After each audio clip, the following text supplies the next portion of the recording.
conectar con ustedes y aquí el espacio donde estoy, la luz es una luz indirecta, entonces por eso me van a ver así como medio oscuras. Todo, yo apenas veo, la verdad.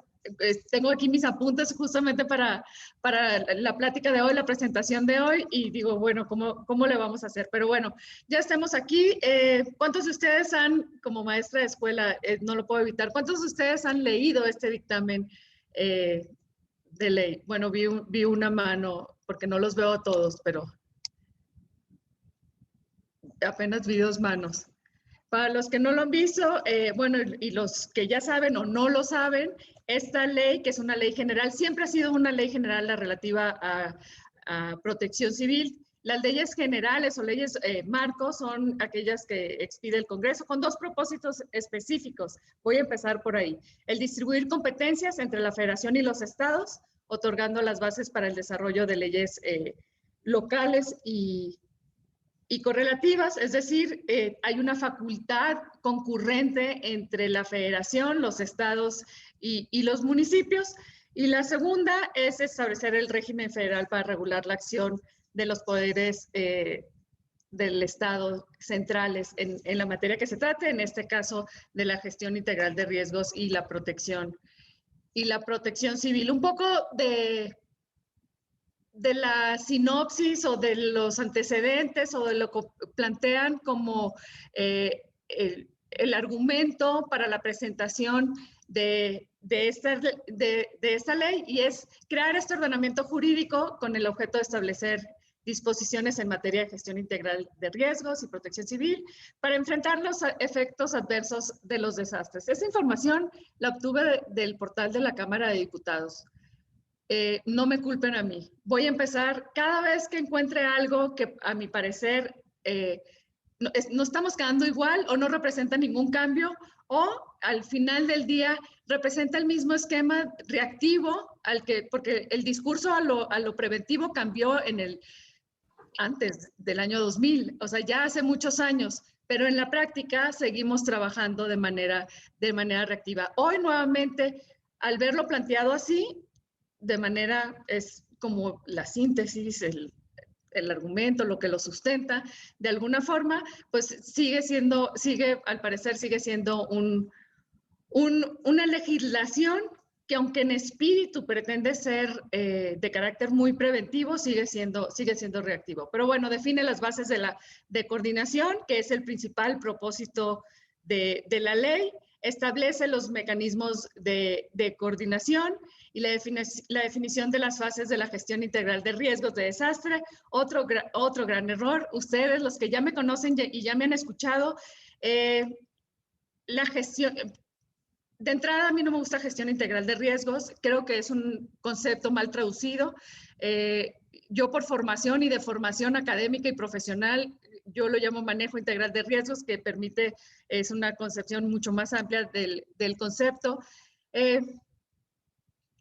El tema de hablar de fases confunde luego a quienes trabajan estos temas en campo, porque dicen, no, la fase 1, es que no nos encontramos en esa fase aún, tenemos que esperar a llegar a esa fase. No son fases, son momentos, y estos momentos pueden llegar en cualquier momento y sin orden alguno. Entonces, ahí de alguna forma vamos. Las fases de la gestión integral de riesgos y la protección civil, y sus instrumentos de aplicación y el impulso de la participación y la concertación de los sectores social, privado y académico en la consecución de los objetivos. La aplicación de la ley y las acciones de coordinación, colaboración, concertación que prevé se hará con respeto absoluto a las atribuciones constitucionales y legales de los distintos órdenes de gobierno. Para aquellos que la leyeron, sigue este proyecto o ya aprobado, sigue teniendo algunas faltas de ortografía, problemas en la redacción, que ya ustedes los van a poder ir viendo. Quien quiera conocer mis notas personales sobre la ley, con mucho gusto se las comparto.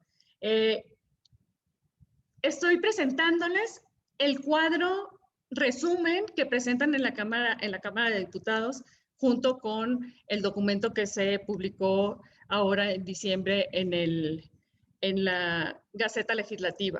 Entonces, como parte del análisis constitucional, justamente se vio que se fundamenta el derecho de iniciativa en la fracción 2 del artículo 71 y la facultad del Congreso de la Unión para legislar en la materia, que se sustenta en las fracciones tales del artículo 73, todos de la Constitución Política de los Estados Unidos mexicanos. Lo mismo para hacer el análisis de la técnica legislativa, que es justamente la forma en que se redacta y en que se va planteando y evolucionan los distintos títulos y capítulos de esta ley, y se consideró que la ley cumple en lo general con los requisitos formales que se exigen en la práctica parlamentaria.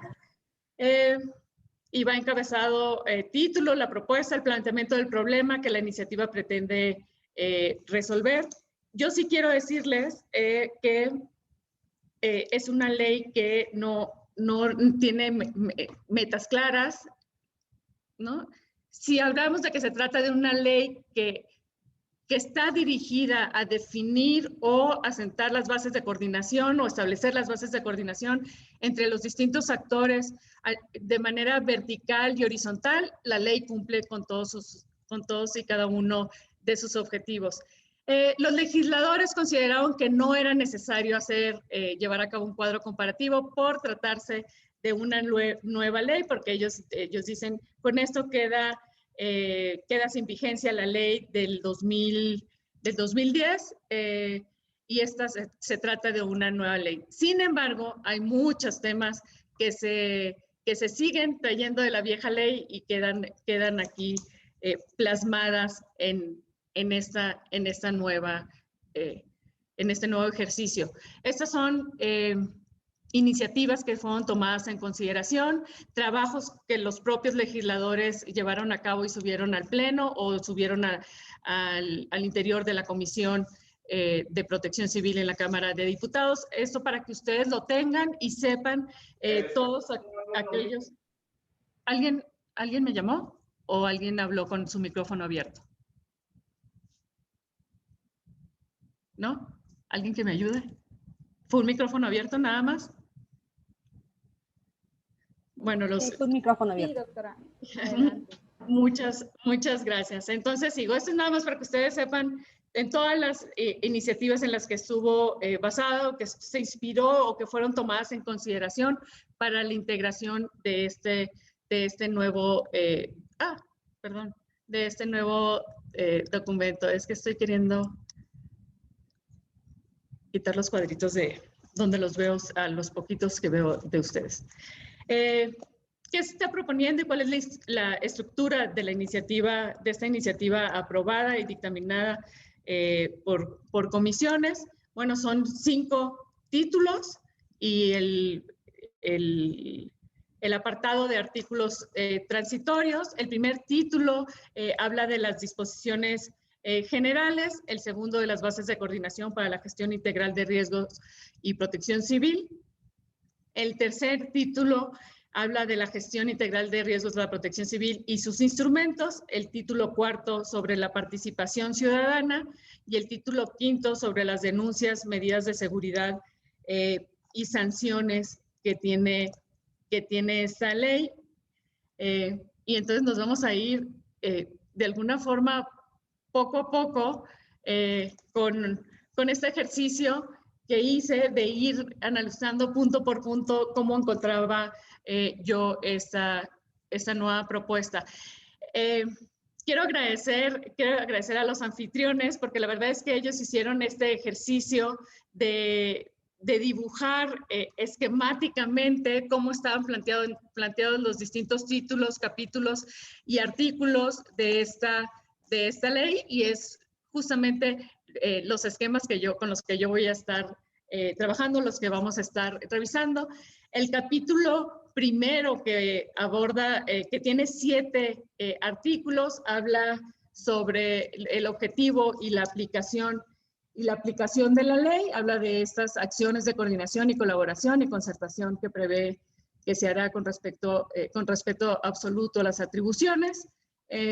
Ante la ocurrencia, habla para la identificación de riesgos, la previsión, la prevención, la mitigación, preparación, auxilio, recuperación y reconstrucción en caso de la ocurrencia de la ocurrencia de una emergencia o desastre derivado de una amenaza natural o antrópica. No, aquí yo dije, porque qué raro que no hayan tomado en cuenta la rehabilitación. Lo apunté y dije, avancemos. Qué raro. Y bueno, observaciones sobre que les hacía falta el artículo de la previsión, la prevención, la reconstrucción, etcétera, etcétera. Sí, siento que le hace falta en este capítulo incluso poder plasmar a la acción en materia de gestión integral de riesgos y protección civil como un eje de acción y de política interna.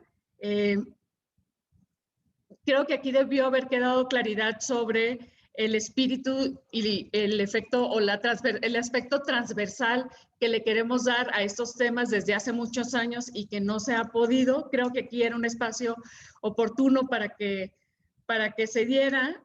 No fue así y nos seguimos avanzando. En el artículo 4, donde ya están las definiciones, son mucho menos definiciones que con las que se contaban anteriormente en la ley. Previamente, perdón, me están hablando de la oficina, aquí lo voy a dejar. En la legislación, al ir leyendo, yo dije, qué raro que en la sección de antrópicos y en los químico-tecnológicos no consideren los accidentes en las definiciones. Y luego me fui al otro lado y luego dije, está en los socioorganizativos, pero los socioorganizativos se refieren solamente a la concentración importante de personas en un mismo lugar que genera riesgo, y ahí se vería, ahí están considerando los errores humanos o los accidentes, cuando también deberían de ser considerados en las amenazas antrópicas o las amenazas químico-tecnológicas. Me salté mi observación del artículo 3, donde habla sobre los propósitos que tiene la ley y hasta dónde va a abarcar las comunidades, qué grupos de la población. Y entonces ahí yo me hice la pregunta, ¿dónde queda la responsabilidad de las personas? Prácticamente toda la responsabilidad la tiene el Estado. ¿Dónde queda esa distribución de responsabilidades con los distintos sectores y con la población? Y este es un claro ejemplo de lo que hoy estamos viviendo. No sé si ustedes me voy a desviar un poquito, pero no sé si ustedes, voy a poner el ejemplo de la emergencia sanitaria.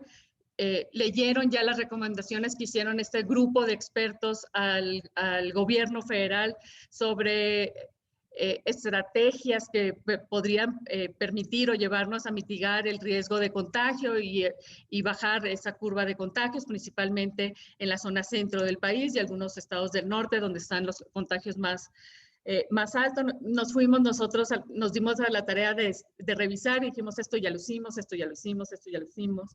Esto ya lo hicieron los empresarios, esto ya lo hicieron los industriales, esto ya lo hicieron los comercios, esto ya lo hicieron los centros de trabajo, esto ya lo trabajamos. Hoy la responsabilidad de los contagios está en las personas, en su actividad diaria, en su responsabilidad, en el yo ciudadano, en el yo familia, en el yo grupos familiares y demás. Entonces, ¿dónde queda en el artículo 3 la responsabilidad que tienen las personas?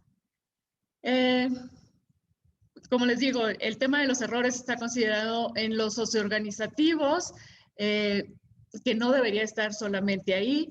A mí me gusta hablar o agrupar a las amenazas en las provocadas por el hombre de manera accidental o intencionalmente, o las amenazas que surgen por un evento de la naturaleza. De alguna forma, en las definiciones aparece ahora el Comité para la Prevención, y entonces yo me pregunté si hay un comité para la prevención, si ya tenemos el Centro Nacional para la Prevención de Desastres, ¿para qué queremos un comité para la prevención? ¿Por qué no se trabajó o se incluyó un comité para la reducción del riesgo de desastre, que es así como un concepto mucho más amplio de política pública que permite llevarlo a muchos otros sectores con mayor facilidad, pero no, bueno, se quiso hacer un comité para la prevención. Está además que los que saben, los que me conocen saben que mi debilidad o mi área de, mi debilidad en estos temas, en el sentido, el que más quiero quizá y el que más he trabajado, en la definición de la continuidad, habla sobre un proceso de planeación que permite recuperar las operaciones. El concepto de continuidad justamente te lleva a un proceso de planeación que te permite no interrumpir tus operaciones, llevarlas a un nivel mínimo, mínimo suficiente que te permita sobrellevar el estado o la situación de emergencia o desastre y al menos no tener pérdidas. Aquí lo trabajamos muy de cerca con el sector, con los distintos sectores de la sociedad, con el empresarial principalmente, previo a la declaratoria de la emergencia sanitaria. A principios de marzo del año pasado ya estábamos sentados con ellos y nosotros les hablábamos y les decíamos de la importancia que era contar con planes de continuidad de operaciones porque ellos tenían que proteger la función ante el escenario de la emergencia sanitaria que iba a llegar inevitablemente a México. En esos momentos estaban más preocupados por temas operativos que son responsabilidad de alguien en específico en la empresa y que son muchas veces los responsables de las áreas de seguridad, salud y salud en el trabajo, que tienen a veces medio ambiente también y protección civil. En las definiciones, a la hora de hacer la definición de previsión y que habla sobre tomar conciencia de los riesgos, no se habló de que la previsión te permite plantearte escenarios, justamente escenarios de riesgo, escenarios de emergencia, escenarios de desastre, para entonces actuar en consecuencia. Quiero que las definiciones, aunque hay un buen ejercicio, son muchas menos ahora, pero sí están un poco limitadas en cuanto a lo que se pudo haber incluido como definición, que diera mucha mayor claridad respecto a la gestión integral de riesgos y la protección civil. El tema de que no se define el concepto de rehabilitación, yo lo apunté muy desde el principio y dije, qué raro que no lo hayan tomado en cuenta. Y al final, cuando hablan en el título dedicado a la reconstrucción, hablan de la rehabilitación. ¿Por qué no la definen? Hablan de la rehabilitación. Otro concepto que no definen es la resiliencia. ¿Lo pueden creer? No se define el concepto de resiliencia. Hay un artículo específico en medio de la ley dedicado a definir la resiliencia. Así, sin más, en medio de la ley, sin presentación alguna. Un artículo que debería estar aquí en el apartado de términos, en el artículo 4. Habla de política pública, habla de la importancia de hacer de este documento, que de este documento emane o surja o se desarrolle una política pública, pero al mismo tiempo la identifique y la define como acciones concretas que están más cercanas a un protocolo que a una política, que busca generar esquemas de planeación y que busca justamente distribuir responsabilidades de manera multisectorial e interinstitucionalmente y, por qué no, también multiactoralmente si consideramos e incluimos también a los sectores privado y social. No encontré en ningún lado la relación entre esta nueva política de Estado en materia que debería ser en materia de reducción de riesgo de desastre, pero la plantean como de gestión integral de riesgos y protección civil, con la seguridad nacional. No la encontré, no la pude encontrar. Creo que es un tema importante. Creo que los desastres, en general, los escenarios de emergencia y desastre son considerados indicadores, pueden llegar a ser indicadores de conflicto político y social en determinado momento. Hoy ya lo estamos viviendo. Quienes estamos trabajando de cerca con la gente, ya notamos signos de riesgo de gente que está agotada con una emergencia sanitaria que no se ve cuando vaya a acabar, y donde se ven también señales de desobediencia civil ante los distintos planteamientos o lineamientos o decretos o medidas que toman los distintos, tanto gobierno federal como los estados y los municipios, para lograr contener la ola de contagios en sus comunidades. En el artículo 6 no me quedó claro si podíamos encontrar ahí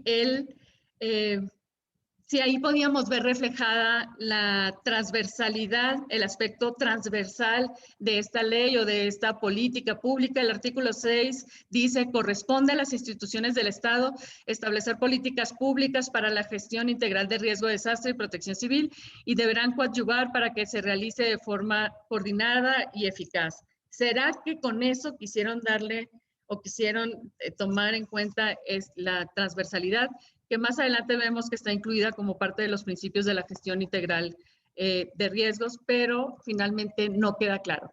¿Qué es lo que han hecho otros sectores, o cómo han logrado con éxito otros temas lograr la transversalidad? ¿Por qué no aprender de ellos? Son cosas que uno no se explica.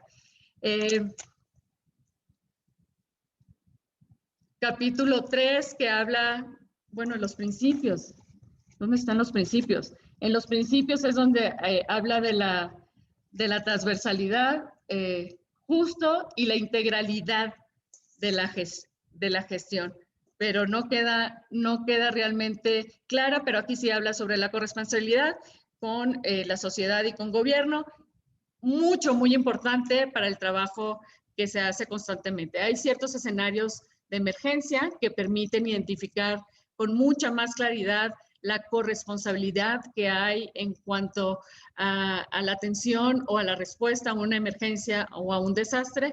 El caso de la emergencia sanitaria es uno de ellos. Yo creo que esta experiencia o esta emergencia y las lecciones aprendidas, que ya llevamos muchas y faltan muchas todavía por identificar y por aprender y por hacer nuestras, va a ser ejemplo de cada uno de los aspectos cuando estamos educando nosotros, o cuando estamos socializando el tema de la protección civil en general, de la gestión integral de riesgo, cuando estamos buscando generar ese interés en otras personas o en otros grupos de la población. El capítulo 3 habla de las competencias de la federación en general, es cómo han venido trabajando desde hace ya muchos años la coordinación, hoy Coordinación Nacional, en su principio, en sus inicios, una incipiente dirección, hoy una Coordinación Nacional de Protección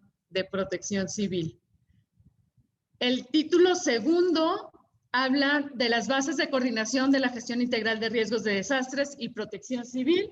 No es el título más grande, tiene siete capítulos del Sistema Nacional de Protección Civil, de la Coordinación Nacional, del Consejo Nacional, del Comité Nacional de Emergencias, del Comité de Prevención, del Centro Nacional de Prevención de Desastres y de la Escuela Nacional. Por supuesto que habla de la profesionalización, cosa que, para quienes no sepan, cuando yo fui directora general de Protección Civil, en aquel entonces en la Secretaría de Gobernación, yo llegué por concurso. Yo todavía me encontré, cuando yo inicié el concurso, me encontraba todavía en Washington, donde estudié el doctorado en manejo de crisis, desastres y riesgos, y entonces empecé a llenar los datos en la computadora. Luego empezó el proceso en noviembre, se atravesó las Navidades, fueron así varios meses de exámenes, tuve que regresar a México,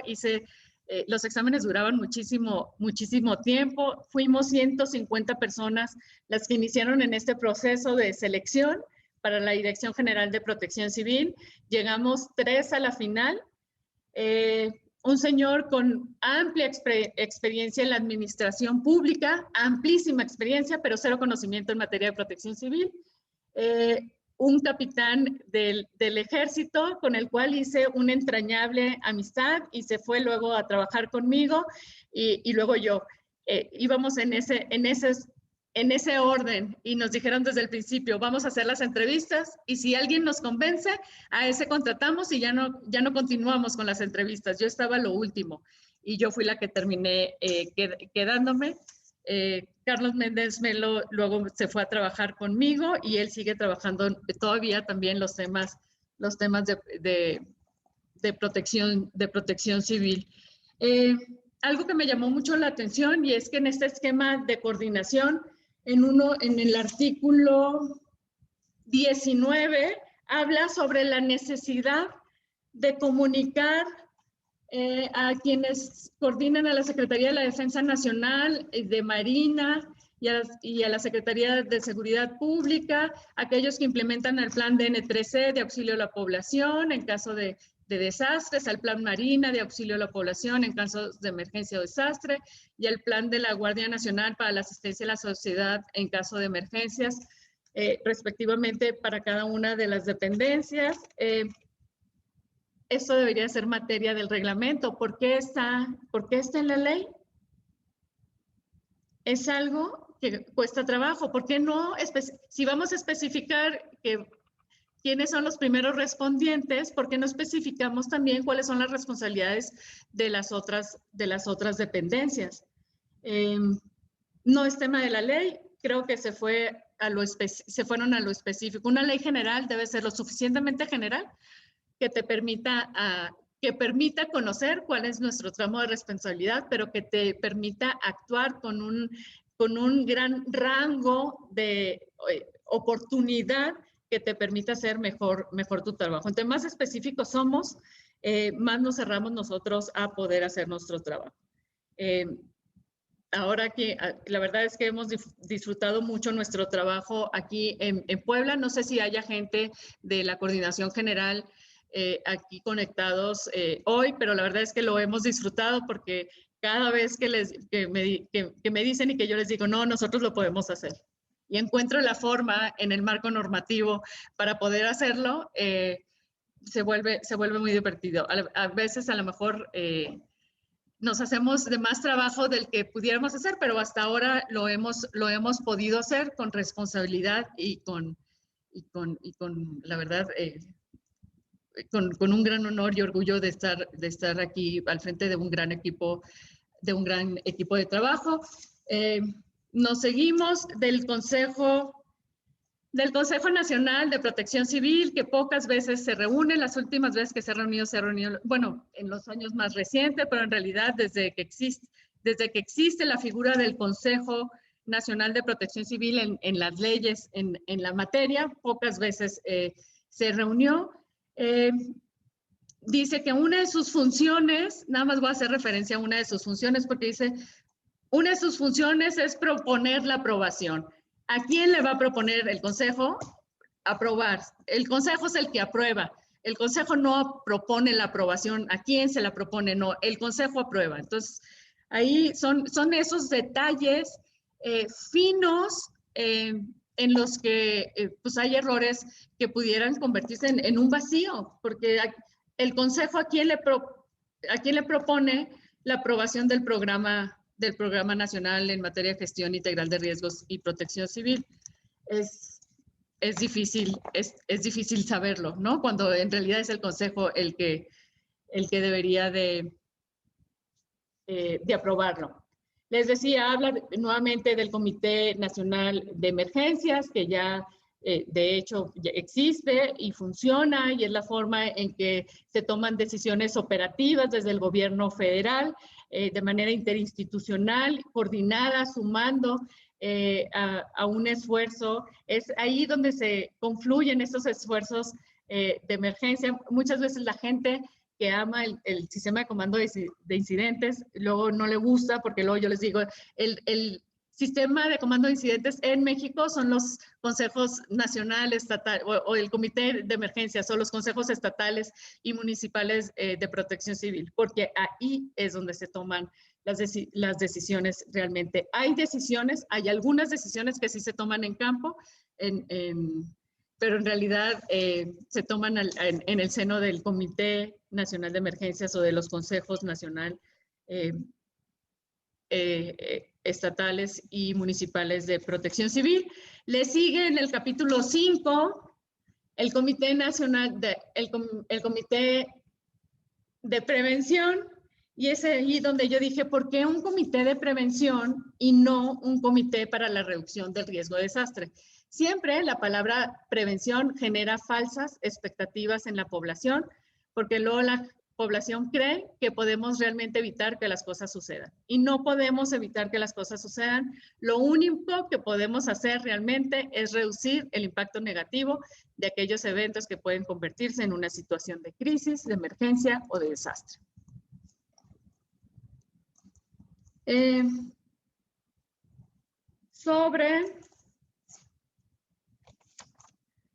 Me voy a saltar la escuela, me voy a ir hasta el título 3º, que es quizá el más amplio, como ven, tiene 12 capítulos y a su vez muchos más artículos. En el primer espacio, en el capítulo 1, donde habla de la identificación del riesgo, la previsión, prevención y mitigación, yo dije, ¿por qué no hablan también de las crisis correlativas o las concatenadas? Ahora últimamente, con motivo de esa, no voy a hablar ahora de la emergencia sanitaria, sino la pandemia que se vive en el mundo, se puso muy de moda hablar del riesgo sistémico, algo que yo estudié en el año 2000, en una de mis primeras clases del doctorado. Dije, ¿cómo apenas lo estamos tomando en cuenta? En realidad, todos funcionamos como un sistema y sabemos que los riesgos no son los inmediatos a nosotros necesariamente los que nos pueden afectar, sino los que se encuentran o suceden del otro lado del mundo, como pasó con el sismo, tsunami y consecuente emergencia radiológica en Japón hace unos años.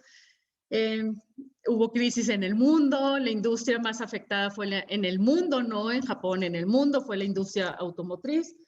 Bueno, no se considera en este título 3º de la identificación de riesgos, que era donde, me pueden interrumpir si quieren, lo podemos hacer un diálogo.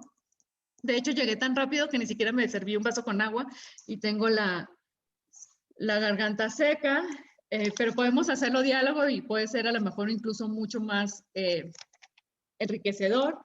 En el capítulo 2 de la preparación y el auxilio, nuevamente habla de etapas y de fases. Etapas y fases. Doctora, disculpe sí, que la interrumpa. Precisamente en el chat pusimos ahí que las personas que tuvieran algún comentario o alguna pregunta las pusieran en el chat para llevar un orden. Ajá. Y ahorita ya tenemos 3 preguntas y la solicitud de que comparta sus notas, ¿no? Como lo comentó al principio. De hecho, ha habido ya algunos de los participantes que nos compartieron sus correos. Si puede ser a través de esa vía, pues ya tenemos ahí la lista. Usted sí me dice si estamos con las preguntas y las si quieren lo hacemos así para que sea diálogo y no sea tan cansado. Y si me permiten, me voy a levantar, está a 1,5 metros y me voy a servir un vaso con agua. ¿Sí? Adelante. Pero lo sigo escuchando. Sí, adelante.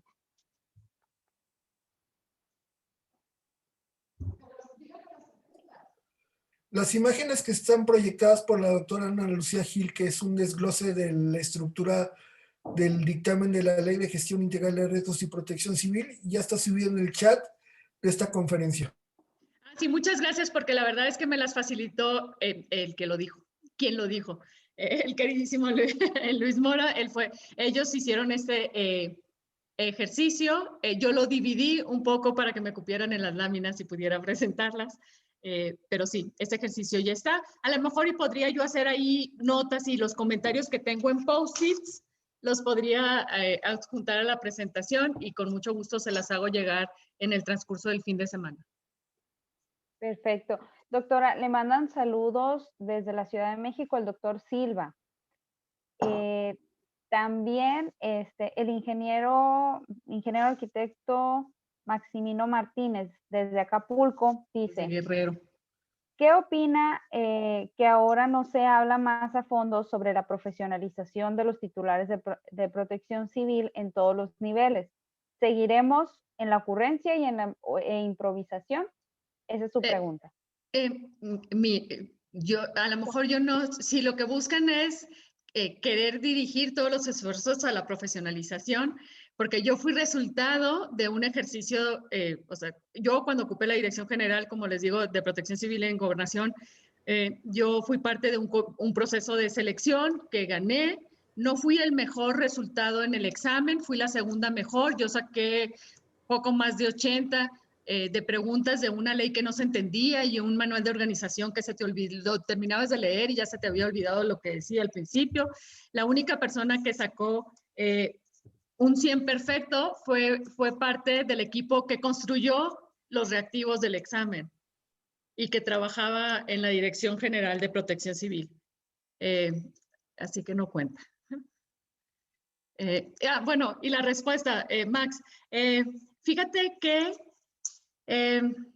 yo creo que hay ciertas áreas de la protección civil o de la gestión integral de riesgo que sí deberían de profesionalizarse y que sí debería de valorarse este trabajo técnico y conocimiento especializado, pero hay otras que requieren de habilidades gerenciales. Por ejemplo, hay gente que es muy capaz y que tiene un gran conocimiento en escritorio, pero no es capaz de tomar el teléfono y resolver un problema, o de juntar a la persona, ¿no? De resolver un problema que no es suyo, pero juntar al problema y a la solución a través de las personas o las instituciones.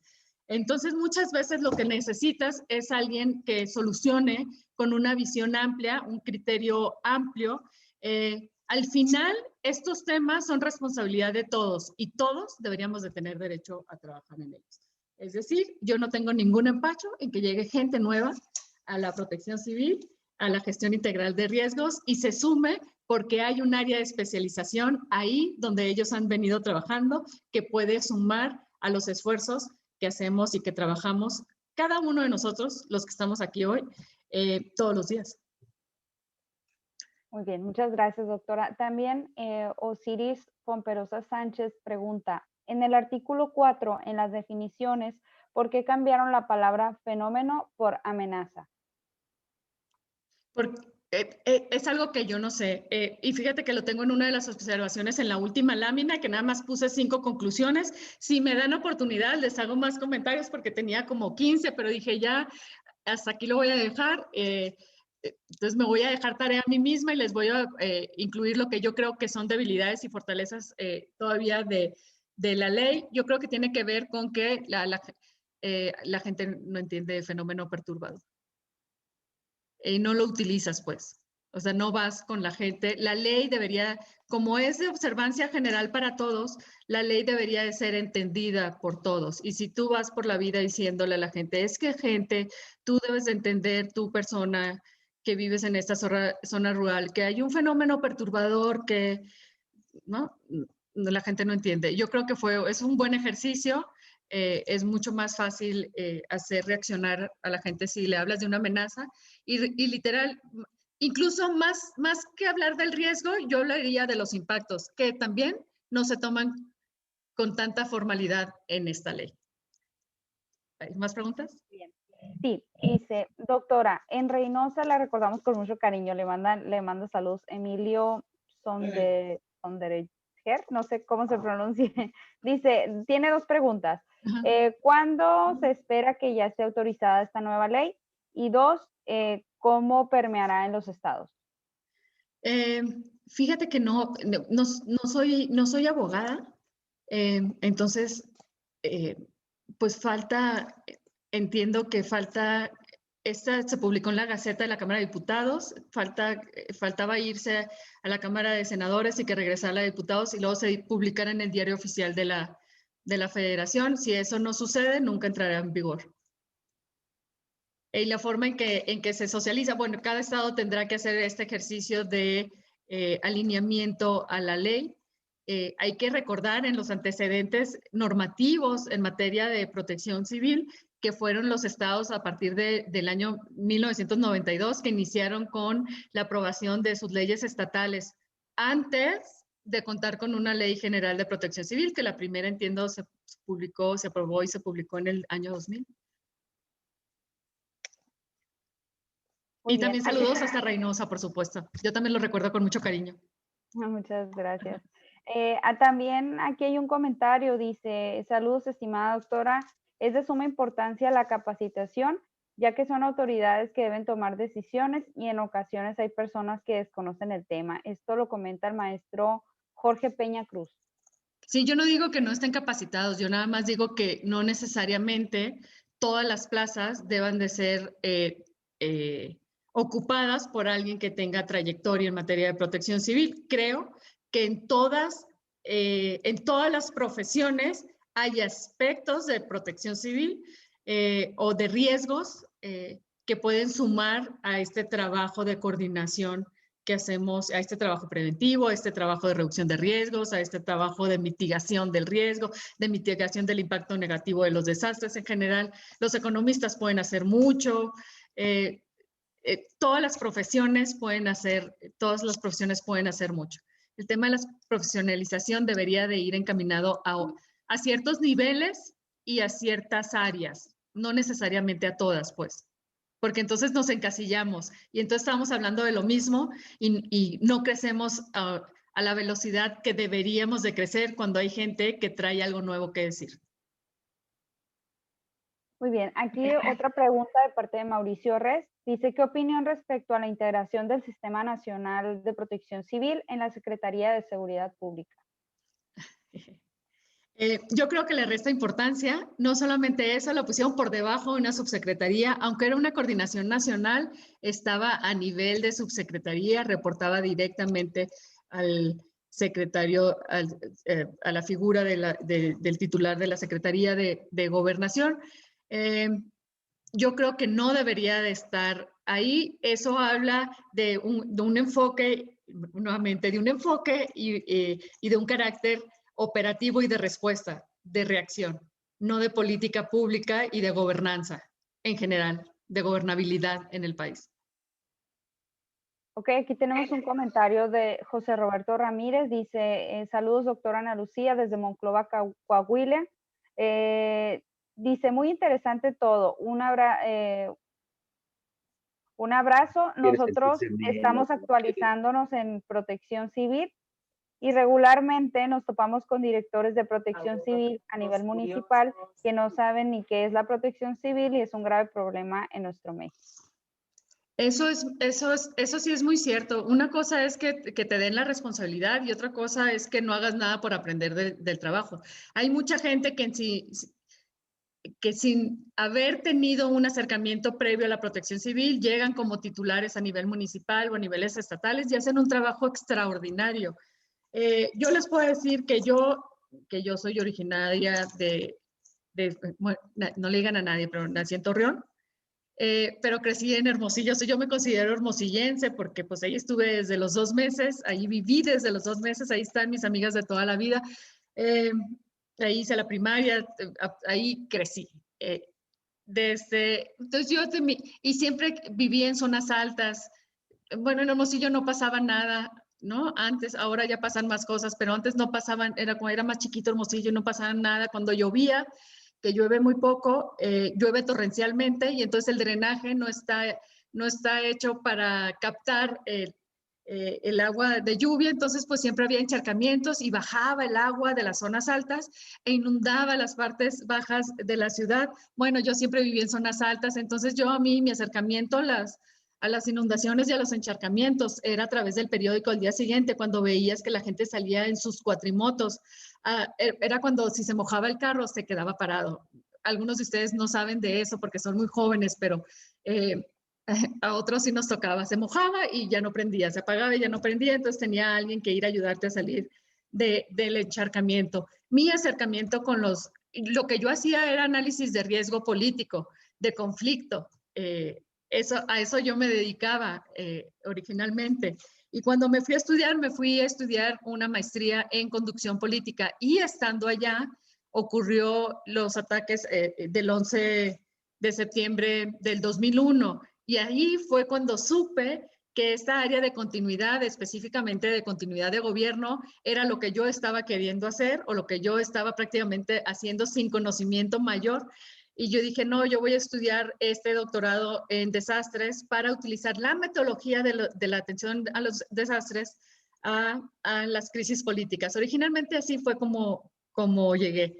Me topé con la continuidad de operaciones y supe que esto era lo mío. Okay, entonces no necesitas tener experiencia previa, pues, nomás necesitas algo que te motive. Aquí le agradecen por compartir sus conocimientos y le hacen la siguiente pregunta. En caso de que se presente un evento perturbador que cause desastres sobre los agentes afectables, ¿cuál es el procedimiento que se deberá emplear, que se empleará para apoyar a la recuperación después de la amenaza que haya generado este desastre, a sabiendas que los fideicomisos han sido derogados? Esto de parte de Lucas. Lucas trabajó aquí con nosotros en Protección Civil del Estado, ahorita ya no está con nosotros, está en el sector privado. Lucas fue mi alumno en la Escuela Nacional de Protección Civil y Lucas habla con la terminología formal con la que aprendemos de la protección civil, de diccionario. Lucas, hay que relajar la terminología para que todos entendamos lo que estás queriendo decir. Actualmente siguen vigente, en tanto no haya nuevos lineamientos, las cosas siguen como están, a pesar de que hayan desaparecido los fideicomisos. Al parecer, y por notas en los diarios de entrevistas y demás con las autoridades hacendarias, al parecer van a funcionar de manera muy similar, solamente que se van a concentrar todas estos fideicomisos eran de la Secretaría de Hacienda, nada más que eran administrados por los dueños del tema. Ahora los van a administrar también ellos. Básicamente, yo creo que no va a haber más. Quiero creer, porque la verdad es que los instrumentos financieros para preventivos y para la atención y la recuperación y la reconstrucción, para la atención de la población afectada y la recuperación y la reconstrucción de zonas afectadas, en México eran ejemplo para otros países. Eran unos instrumentos financieros que se habían venido trabajando con organismos internacionales y que recibían el reconocimiento de otros países por lo bien que estaban funcionando. Por si ustedes no sabían, el trabajo temporal, los programas de empleo temporal en los desastres es una aportación de México para el mundo. Es algo muy bonito. Muy bien. Gracias, Lucas. Mauricio Ponte Díaz dice, aunando un poco más en el tema de la profesionalización de los que laboran en protección civil, ¿no cree usted que si se establece un perfil del trabajador y así pueda ser una verdadera carrera dentro de la organización? No, yo sí creo que puedes hacer carrera, pero no quiere decir que tengas que venir de la protección civil. Yo creo que cualquier campo, cualquier área profesional puede hacer un gran trabajo en la protección civil. Y creo que son ciertos niveles y ciertas áreas de trabajo que requieren más profesionalización que otras. Y en otras sí necesitas tomadores de decisiones, sí necesitas gente que resuelva. Y acercándose de este conocimiento técnico que está basado en los procesos de profesionalización, por supuesto, pero creo que debe ser un híbrido, algo combinado. Sí, aquí siguen comentando el tema de la profesionalización, como que sí sería necesario, pues, que por lo menos recibieran una capacitación básica, ¿no? De lo que es la gestión integral de riesgos o gestión de riesgos. O protección civil, estamos hablando de lo mismo, le estamos cambiando los términos a las cosas. Y al final, si analizan, si se sientan ustedes un día y analizan específicamente qué cosas nos aporta de nuevo la gestión integral de riesgos, al cómo se venía trabajando con la terminología de la protección civil, le estamos poniendo nuevos nombres a las cosas. No me odien los puristas porque hay muchos puristas de la gestión integral de riesgos, No importa cómo le llamemos, todos estamos hablando de lo mismo. Doctora Héctor Hidalgo Ramos dice, dice que siempre es un placer escucharla y también comenta que le llama mucho la atención el artículo 72. ¿Cuál es su opinión con respecto a este? Pero 72 espérame, A ver. déjame irme al 72. El proceso de gestión para los demás es de instrumentos financieros. El proceso de gestión financiera tiene por objeto la identificación y cuantificación financiera de los peligros y riesgos para determinar, proponer y contratar instrumentos de administración y transferencia de riesgos de desastre en entidades públicas federales, con sujeción a las disposiciones previstas en la Ley Federal de Presupuesto y Responsabilidades Hacendarias y en la demás normativa aplicable, y brindar asesoría a las entidades federativas, municipios y demarcaciones territoriales respecto a la contratación de estos últimos, así como el análisis y evaluación de los instrumentos de administración y transferencia de riesgos de desastre de entidades públicas federales en operación para determinar su eficacia y, en su caso, sugerir cambios o proponer nuevos mecanismos. Para ello está larguísimo el 72. Pregúntale a Héctor si no quiere decirnos qué en específico le molesta del 72. ¿Y qué es lo que le llama la atención? Porque está hablando de la gestión financiera de riesgos públicos, ¿no? Entonces, no, sí, y pues si pudiera ser un poquito más específico, ¿no? En qué parte le llama la atención.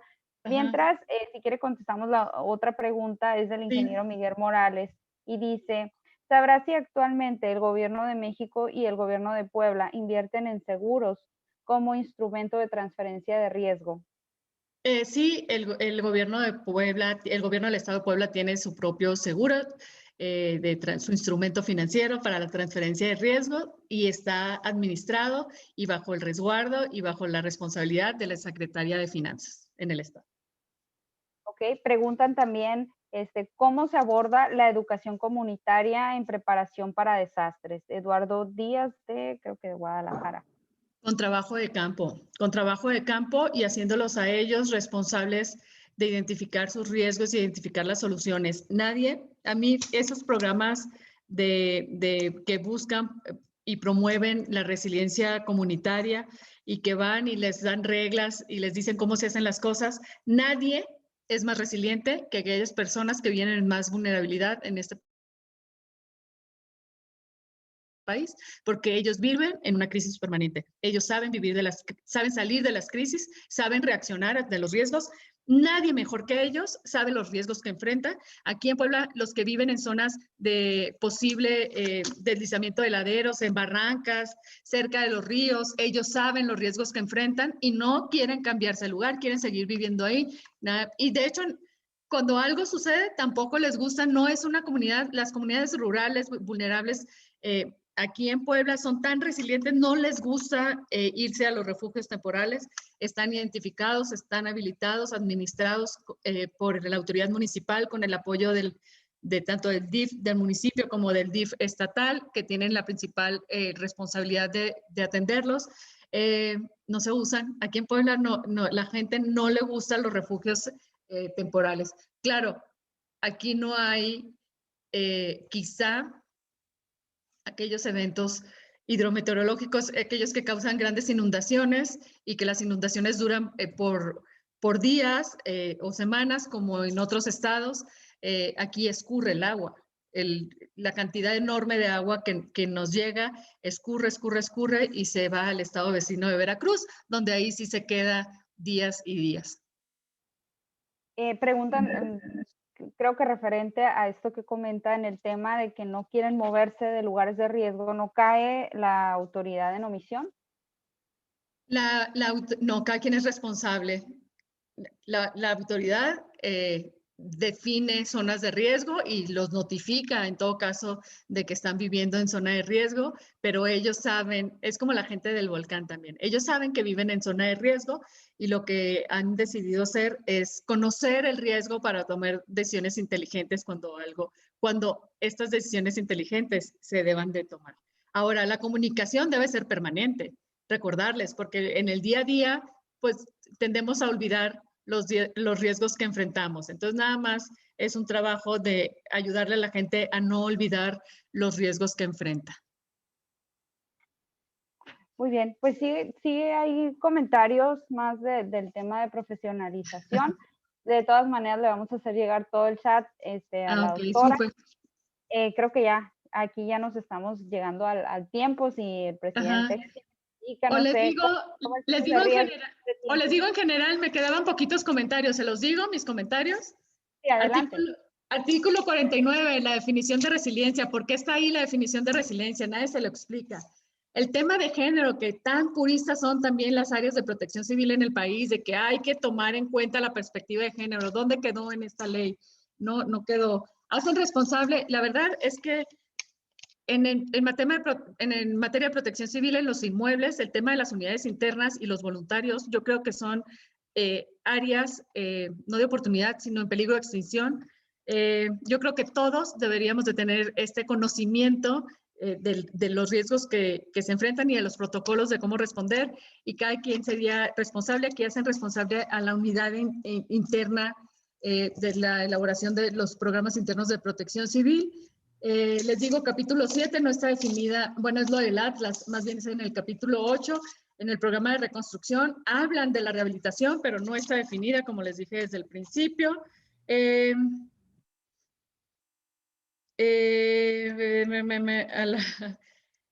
Ay, no, esto, qué bueno que así nos quedamos. Dice, sobre el programa de reconstrucción, escuchen nada más.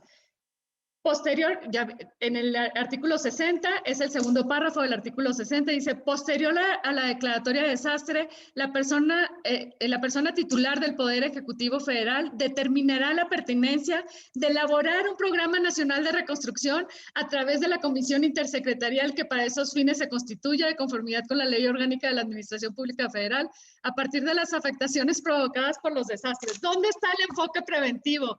Está en el discurso nada más, porque aquí van a hacer todo a última hora. Un programa de reconstrucción se puede muy bien elaborar con mucho tiempo de anticipación y luego ya nada más incorporarle los aspectos específicos de las afectaciones de ese desastre. Pertinencia, o sea, la activación de acuerdo a la magnitud del desastre, el plan, la forma en que respondemos y la forma en que se va a reconstruir puede estar definida desde hoy.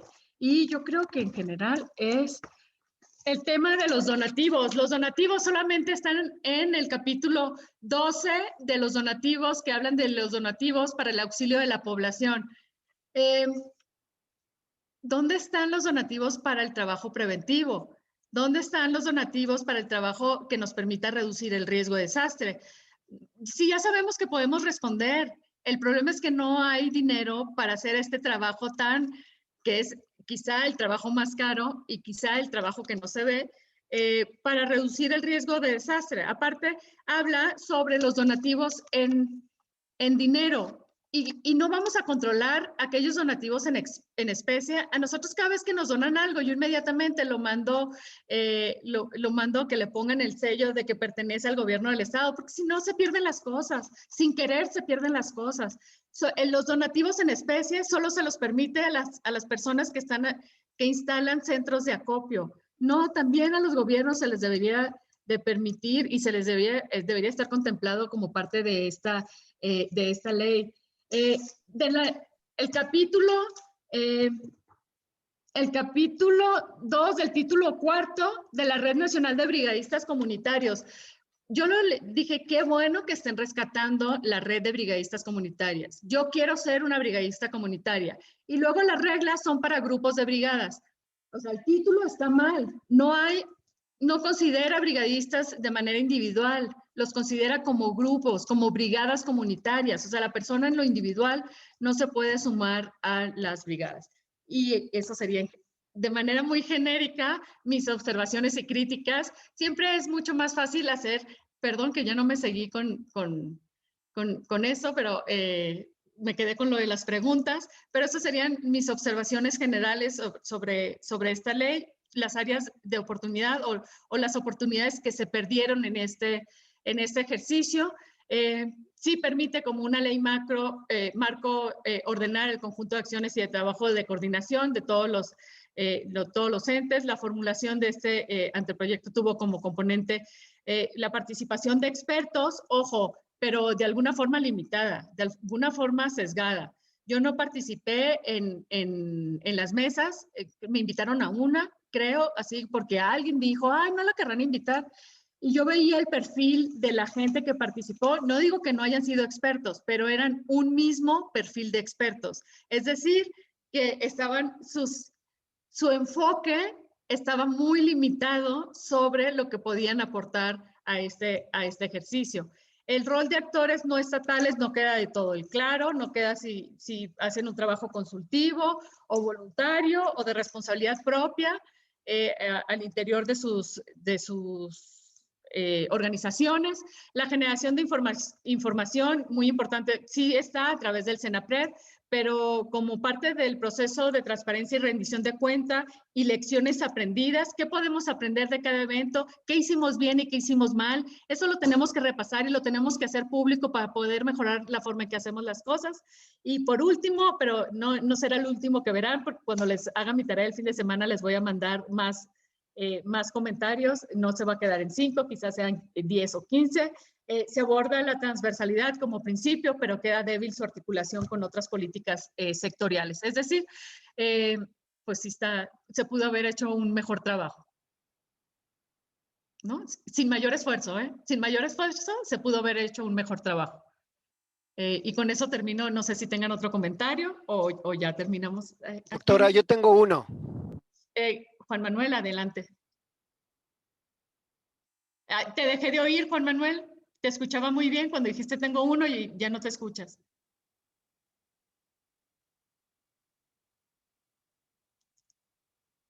¿Alguien escucha, Juan? No, parece que tiene cerrado el micrófono, Juan Manuel. Lo cerró, ajá. No sé si...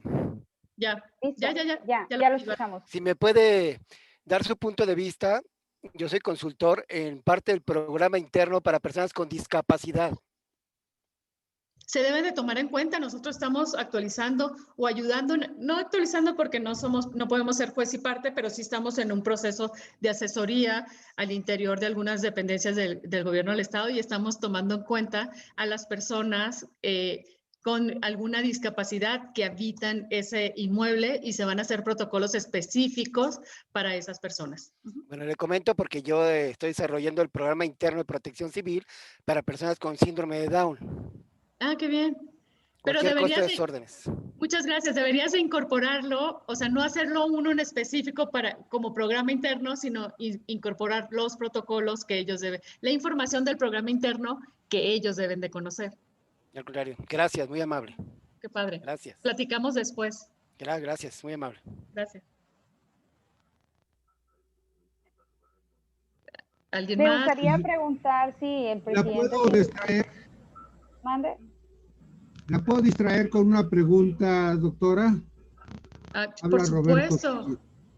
Voy a dejar de compartir para verlos. Estamos desarrollando actualmente un trabajo con perspectiva de género y queríamos hacer un protocolo. Pensamos que al estar ausente casi en todas las entidades un protocolo de género, podría ser muy interesante plantearlo, pero a nivel nacional, y después irlo incorporando a cada entidad, de acuerdo con los involucrados sobre todo, ¿no? Y las capacidades y las perspectivas. Al respecto, vemos que se dice mucho, habla mucho sobre la perspectiva de género, pero no se comprometen. ¿Qué opina usted sobre este trabajo que se debe desarrollar? Fíjate que hay muchos esfuerzos que se han hecho a través de las áreas del Instituto de las Mujeres y demás, y ya depende de cada estado cómo lo va adoptando.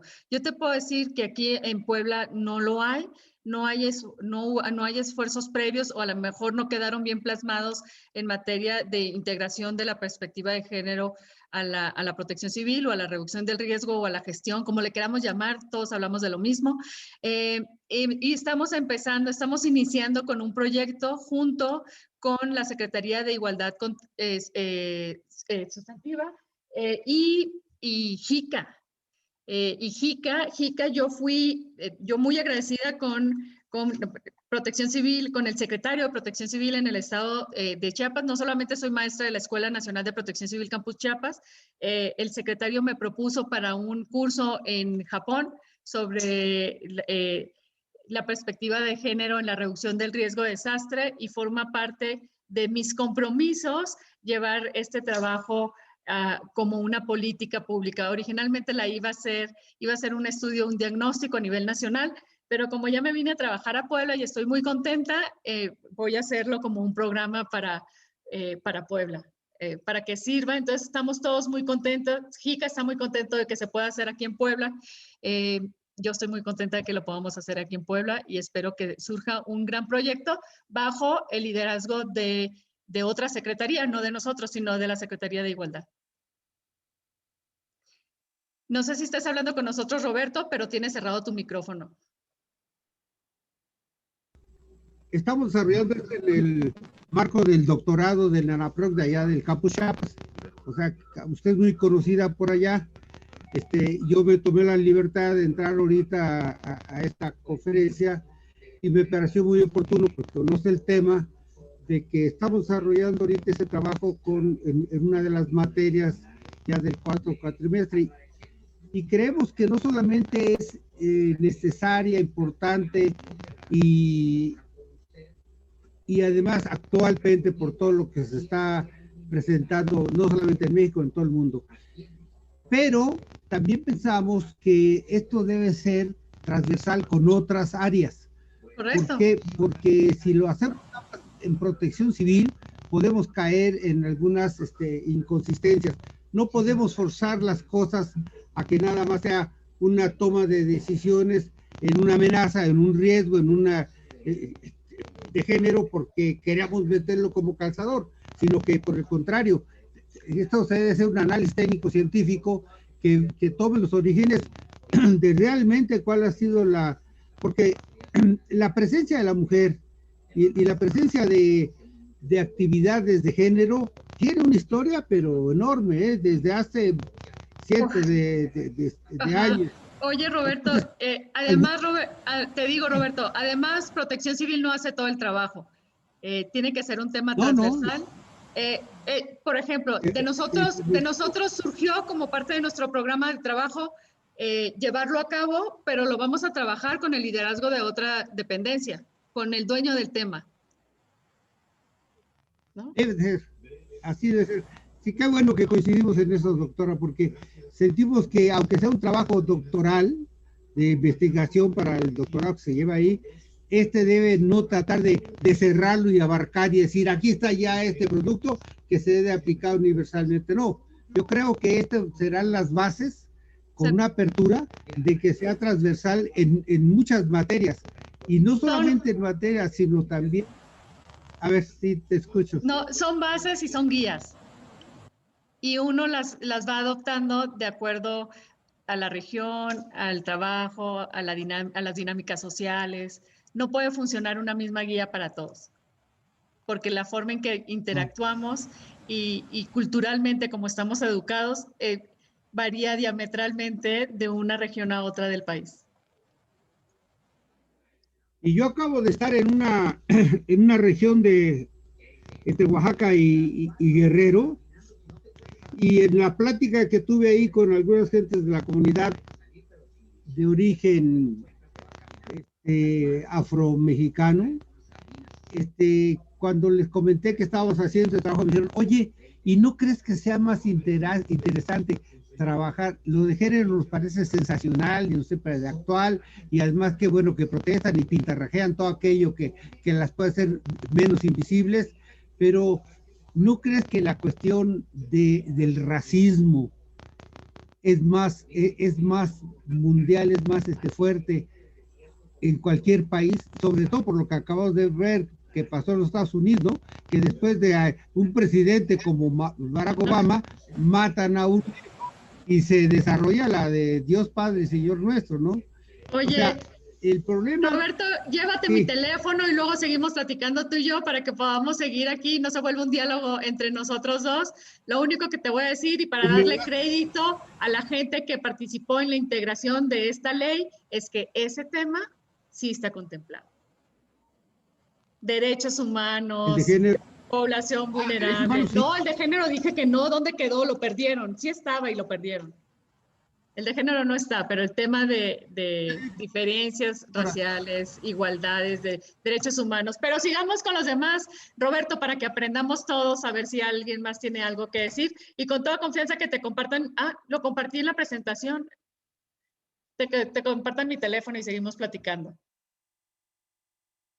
Muchas gracias, doctora. Precisamente aquí ya para ir cerrando esta parte de preguntas, que sí van a quedar algunas ahí en el chat y van a quedar algunos comentarios que posteriormente pues ya usted tendrá oportunidad de leer con más calma, se los vamos a pasar todos.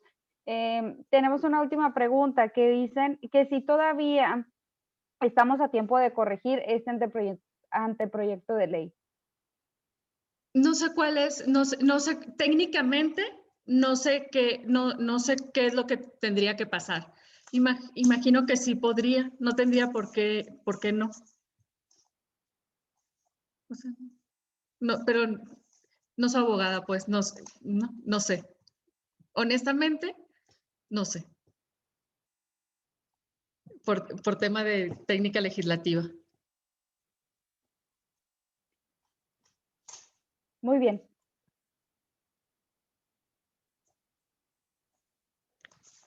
No sé si haya algún comentario de parte del presidente, el doctor Luis Mora, ya para cerrar esta reunión. Y bueno, ya me pusieron doctorado, lo cual no. Pero bueno, Ana Lucía, bueno, hay muchísimos correos, tenemos ya todos los correos, también hay personas que quieren con grupos de WhatsApp, tenemos todo prácticamente. Les agradecemos a todos la gran participación, por supuesto, que a la doctora Ana Lucía Gil. Hay una pregunta que a mí me llamó mucho la atención, que le hace José Matus. Dice, doctora Ana Lucía Gil, es muy común en diferentes foros escuchar indistintamente los términos continuidad de operaciones y continuidad de negocios, como si se refiere a lo mismo. ¿Es correcto esto? ¿Cuál es la diferencia? ¿No sería grave confundir los términos? No, es lo mismo. Hay quienes, originalmente es como business, porque es en inglés, pues business continuity, y lo tradujeron literalmente. Es lo malo cuando hacen las malas traducciones. Y se refiere a business as usual, que es las operaciones diarias de la operación. No se refiere que necesariamente tenga que ser para un negocio. Entonces, también hay gente que lo usa así en inglés, business. Por ejemplo, cuando yo estaba estudiando el doctorado, yo trabajé en la universidad con el vicepresidente para la atención de emergencias y seguridad pública en la universidad, y habíamos dos operativos. El que veía las emergencias y yo, que era responsable del plan de continuidad de la universidad. Nosotros le llamábamos plan de continuidad de operaciones, justamente para quitarle esa connotación de negocio. Pero es el proceso de planeación es el mismo. Estamos hablando de lo mismo. Perfecto, pues muchas gracias, doctora. Quisiéramos agradecer a todos su presencia, quisiéramos tener más tiempo, pero bueno, ya hay que dejar descansar a la doctora Gil porque tuvo un día bastante corridito. Y bueno, me gustaría hacer este reconocimiento a la doctora Gil por su participación, y que en pocas palabras dice: la Asociación Nacional de Profesionales en Resiliencia AC otorga el presente reconocimiento en agradecimiento a la doctora Ana Lucía Gil Mayoral por su extraordinaria participación como ponente magistral en el tema de análisis del proyecto de la Ley de Gestión Integral de Riesgos y Protección Civil, presentada hoy el día 29 de enero de 2021, y firma Anabel Valenzuela Gordillo, que es nuestra vicepresidenta, Roxana Reséndez, que es coordinadora nacional de eventos, y un servidor. Doctora, muchísimas gracias, la verdad, nos engalana su presencia. Ay, no. Sabes cómo te respetamos, cómo te admiramos, y la verdad, siempre vas a ser un referente aquí en México e internacional en estos aspectos del manejo integral de riesgos, como tú correctamente lo manejas. No, muchísimas gracias, de verdad, agradezco mucho la invitación. Espero que no sea la última vez que me inviten, es la primera, pero que no sea la última. Estoy muy agradecida con ustedes. Espero que haya cumplido con las expectativas. Ustedes saben cuál es la naturaleza la forma en que yo hablo y comparto lo poco que sé, porque siempre seguimos aprendiendo todos los días. pero lo ideal es ser críticos o autocríticos, decir qué es lo que no funciona, decir lo que estamos haciendo mal para poderlo mejorar. De otra forma, nunca. Agradezco a Anabel, a mi paisana, Anabel Valenzuela, por toda la coordinación que llevó a cabo en la moderación de las preguntas. Muchísimas gracias, paisana. Espero ir pronto por Sonora en algún momento. Sí, acá. Cuando me sienta segura. Acá te vamos a esperar con mucho gusto. Quisiéramos cerrar el evento dándole la palabra al maestro Eric Manuel Alvarado, que es expresidente de Amprogeri, el presidente fundador de Amprogeri y actualmente vicepresidente de Arise México. Eric, pues si fueras tan gentil de cerrar el evento, y nuevamente, doctora, muchísimas gracias por tu participación. Con mucho gusto y verdaderamente un placer escucharte. Y Ana Lucía, cuenta por favor que habrá una próxima vez, una segunda parte, y continuaremos en esa relación de comunicación que siempre bondadosamente nos haces y nos da la oportunidad de tener contigo. Te quiero reconocer el esfuerzo que estás haciendo en Puebla, esa gran diferencia, esa sinergia que has hecho con el Estado y muy particularmente la fortaleza institucional que has logrado en beneficio de los poblanos, en beneficio de la resiliencia y particularmente en beneficio de la protección civil en esa entidad. Agradecido con mi presidente Luis, con mi vicepresidenta paisana tuya, Anabel, y por supuesto con Rox y con toda la Asociación Nacional de Profesionales en Resiliencia, que está aquí una gran cantidad y que llegamos al máximo, rebasamos la expectativa también de presencia y seguimos en contacto. No quiero dejar pasar la oportunidad de invitar a ser parte de la Asociación Nacional y también quienes llenen los requisitos de formar parte de Arise México. Muchísimas gracias, Ana Lucía, gracias Luis, y muchas gracias a todos por su participación. Buenas noches. Gracias a todos, muy amables. Luisito Pozos, te toca en un mes. Saludos, doctora, un abrazo cariñoso. Gracias. Muchas gracias por todo, doctora. Aquí me voy a quedar hasta que se vaya el último. Bueno, hasta que se vaya el que administra, el host. Ok. Muchas gracias. Buenas noches. Muchas gracias a todos y a todas. Martín, saludos Javier. desde Zapopan, un abrazo, gusto en volverla a ver. Cuando viene por acá hasta Zapopan otra vez.